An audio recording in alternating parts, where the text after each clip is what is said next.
கர்த்தருடைய பரிசுத்த நாமத்திற்கு மகிமை உண்டாவதாக.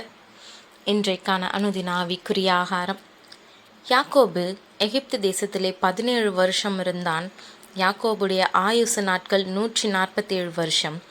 இஸ்ரவேல் மரணமடையும் காலம் சமீபித்தது. அப்பொழுது அவன் தன் குமாரனாகிய யோசேப்பை வரவழைத்து அவனை நோக்கி, என்மேல் உனக்கு தயவு உண்டானால் உன் கையை என் தொடையின் கீழ் வைத்து என்மேல் பட்சமும் உண்மையும் உள்ளவனாயிரு, என்னை எகிப்திலே அடக்கம் பண்ணாதிருப்பாயாகன்னு ஆதியாகமம் 47, 28, 29 நாம் வாசிக்கிறோம். யாக்கோபினுடைய கடைசி ஆண்டுகள் மகிழ்ச்சியானவை. அவன் தன்னுடைய குடும்பத்தின் மகிழ்ச்சியையும் செழிப்பையும் பார்த்தான். அவனுடைய பிள்ளைங்க எல்லாரும் நல்லா இருந்தாங்க. கர்த்தர் அவங்க எல்லாருக்கும் நல்லவராக இருந்தார். யாக்கோபு 147 வயது வரை வாழ்ந்தான். தன்னுடைய வாழ்க்கை விரைவில் முடிவடையுன்றதை இஸ்ரவேல் உணர்ந்தான். அவன் எகிப்தில் மகிழ்ச்சியாக இருந்தாலும் அவனுடைய இதயம் வேறு எதையோ எதிர்பார்த்துச்சு. அவன் நிச்சயம் எகிப்தில் மரணம் அடைவான். ஆனால் அவன் வாக்கு பண்ணப்பட்ட தேசத்தை விட்டு வேற எங்கேயும் அடக்கம் செய்யப்பட விரும்பலை. தன்னுடைய கடைசி ஆசையை நிறைவேற்றணும்னு யோசேப்பு கிட்ட இஸ்ரவேல் உறுதிமொழி கேட்குறான். யோசேப்பு தன்னுடைய தந்தையை போலவே விசுவாசத்தை உடையவனாக இருந்ததால் அவன் சத்தியம் செய்ய தேவையில்லை. ஆனால் தன்னுடைய தந்தையின் கவலையை புரிஞ்சு கொண்டதுனால தன்னுடைய தந்தை சொன்னதை செய்கிறதா சத்தியம் செய்கிறான். இஸ்ரவேல் நீண்ட ஆயுளோடையும் சமாதானமான வாழ்க்கையோடையும் வாழ்ந்தான். இப்போது அவனுடைய பேர குழந்தைகளை பார்க்குறான். அவன் தன்னுடைய அன்பு மகன் எகிப்தின் உயர் அதிகாரியாக செயல்படுறதையும் அவன் சரியாக ஆளுகை செஞ்சு வெற்றிகரமான அதிபதியாக இருப்பதையும் பார்க்குறான். ஆனால் இஸ்ரவேல் பூலோகத்தார் செல்லக்கூடிய வழியில் செல்ல வேண்டிய ஒரு காலம் வந்துச்சு. யோசேப்பு தன்னுடைய சகோதரர் குடும்பங்களை பராமரிக்கிறத மகிழ்ச்சியோடு செஞ்சான்.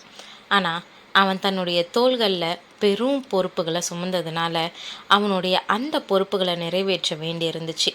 அதனால் அவன் தன்னுடைய தந்தை மற்றும் சகோதரர்களோட கோசேன் தேசத்தில் வசிக்கலை. அதற்கு பின்பு உம்முடைய தகப்பனாருக்கு வருத்தமாயிருக்கிறது என்று யோசேப்புக்கு சொல்லப்பட்டது. அப்பொழுது அவன் தன் 2 குமாரராகிய மனாசேயையும் எப்பிராயிமையும் தன்னோட கூட கொண்டு போனான். இதோ உம்முடைய குமாரனாகிய யோசேப்பு உம்மிடத்தில் வந்திருக்கிறார் என்று யாக்கோபுக்கு அறிவிக்கப்பட்டது. அப்பொழுது இஸ்ரவேல் தன்னை திடப்படுத்தி கொண்டு கட்டிலின் மேல் உட்கார்ந்தான்னு 48, 1-2 வசனங்களில் வாசிக்கிறோம். கடைசி நேரம் மிகுந்த அன்போடு இருக்கக்கூடிய 2 பேர் சந்தித்து பேசுகிற காரியம் அற்புதமாக இருந்துச்சு. யாக்கோபு தன்னுடைய வாழ்க்கையில் கர்த்தருடைய ஆசீர்வாதத்தின் கரத்தை நினைவுபடுத்த விரும்புகிறான். யாக்கோபு யோசேப்பை நோக்கி, சர்வ வல்லமையுள்ள தேவன் கானான் தேசத்தில் உள்ள லூஸ் என்னும் இடத்தில் எனக்கு தரிசனமாகி என்னை ஆசீர்வதித்து நான் உன்னை பலுகவும் பெருகவும் பண்ணி உன்னை பல ஜனக்கூட்டமாக்கி உனக்கு பின்வரும் உன் சந்ததிக்கு இந்த தேசத்தை நித்திய சுதந்திரமாக கொடுப்பேன் என்று என்னோடே சொன்னார்னு யாக்கோபு தான் முதலாக தேவனை சந்தித்த அனுபவத்தை யோசேப்போட பகிர்ந்து கொள்கிறான். ஒருவேளை யாக்கோபு தனது தனிப்பட்ட வரலாற்றை பற்றி தன்னுடைய மற்ற மகன்களுக்கு மிகவும் ஆர்வம் இருக்கிறதா ஒருபோதும் பார்க்கல. மிகவும் வயதான மனுஷனுக்கு அவனுடைய கடந்த காலம் ரொம்ப மதிப்பு மிக்கது. அவன் குமாரர்களுக்கு யாக்கோபு ஒரு பழமையான மனுஷனாக தெரியலாம். மேலும் இதே கதையை தாங்கள் பல முறை கேட்டதா அவங்க உணர்ந்திருக்கலாம். யோசேப்பும் இதே கதையை பல முறை கேட்டிருக்கணும். ஆனால் தேவன் தாங்கிட்ட எப்படி பேசினார்ன்றதை யாக்கோபு நினைவு கூர்றத அவன் மறுபடியும் ஒரு முறை செவி கொடுத்து கேட்குறான். ஒரு நல்ல மகனால் மட்டுமே வயதான தந்தையின் அதே கதையை சோர்வடையாமல் மறுபடியும் கேட்கிறவனாக இருக்க முடியும். ஆனால் யாக்கோபு தேவன் தாங்கிட்ட பேசி ஒரு அற்புதமான வாக்குறுதியை கொடுத்த மகிமையான கடந்த காலத்தை மட்டும் நினச்சிட்ருக்கல. வழக்கமான கதைக்கு சிறப்பு ஒன்றை சேர்க்க விரும்பினான். யோசேப்பின் 2 மகன்களையும் அவன் தன்னுடைய சொந்த சந்ததியை போல உரிமை கொண்டாட விரும்புகிறத தெரிவிக்கிறான். கானான் தேசத்தின் சுதந்திரத்தின் விஷயத்தில் எப்பிராயிமும் மனாசேயும் இஸ்ரவேலின் விருப்பப்படி இப்போ அவருடைய மற்ற மகன்களோட தரவரிசைப்படுத்தப்படுவாங்க. இது யோசேப்புக்கு யாக்கோபு கொடுக்கக்கூடிய அங்கீகாரமும் மதிப்புமா இருக்கும்.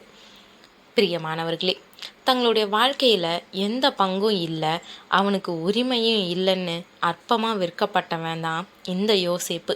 தான் சொந்த சகோதரர்களால் எல்லா உபத்திரவங்களும் போராட்டங்களும் அவனை புடமிட்டுச்சு. ஆனால் அவன் தன்னுடைய விசுவாசத்தை வளர்த்துக்கிட்டான். தன் தகப்பனாகிய யாக்கோபின் தேவன் மீது அவன் அன்பையும் தெளிவான நம்பிக்கையும் உடையவனாக இருந்தான். அதனால தான் அழிய இருந்த அவனுடைய சந்ததி காக்கப்படுறதுக்கு காரணமாக இருந்துச்சு. யாக்கோபு நம்பிக்கை இல்லாமல் செத்து போகிறவனாக இருந்தப்போ எகிப்துக்கு விற்கப்பட்டவனிடத்துல இருந்து நல்ல செய்தி வருது. உங்களை ஜீவரட்சண்ய செய்யும்படி தேவன் என்னை முன்பாக அனுப்புனாரு, எல்லாரும் வாருங்கள், கர்த்தர் உங்கள் சந்ததியை நேசிக்கிறாருன்னு. இப்போதான் யாக்கோபுக்கு தேவன் சொன்ன வாக்குத்தத்தங்கள் ஞாபகத்துக்கு வருது. ஆனால் இதெல்லாம் தன்னுடைய விசுவாச கண்ணால் பார்த்தவன் யோசேப்பு. அதுக்கான அங்கீகாரமாக அவன் கௌரவிக்கப்படுறான். அவன் கர்ப்ப பிறப்புகள் தன்னுடைய சகோதரரோட வரிசைப்படுத்தப்படுறாங்க. எப்ராயிம் மனாசே என்பவங்க யோசேப்பின் 2 கொடிகள். ஆனால் அவை அடிமரத்தோடு இணைக்கப்படுது. ஆமாம், நம்மளுடைய உண்மை உழைப்பு ஆரம்பத்தில் யாராலையும் மதிக்கப்படாமல் இருக்கலாம். ஆனால் ஏற்ற நேரத்தில் எல்லா கனமும் மகிமையும் அது பெறும். தேவன் தாமே கிருபையும் தயையும் செய்வாராக. ஆமேன்.